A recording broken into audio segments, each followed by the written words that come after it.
इस दुनिया में हमें हमारी अपनी सोचें ही सबसे ज़्यादा तकलीफ देती हैं।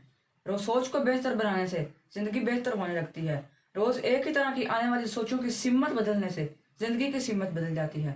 हमारे दिमाग का साइज़ हमारी कामयाबी का तयन नहीं करता, हमारी अपनी सोचों का साइज़ ही हमारी कामयाबी का तयन करता है।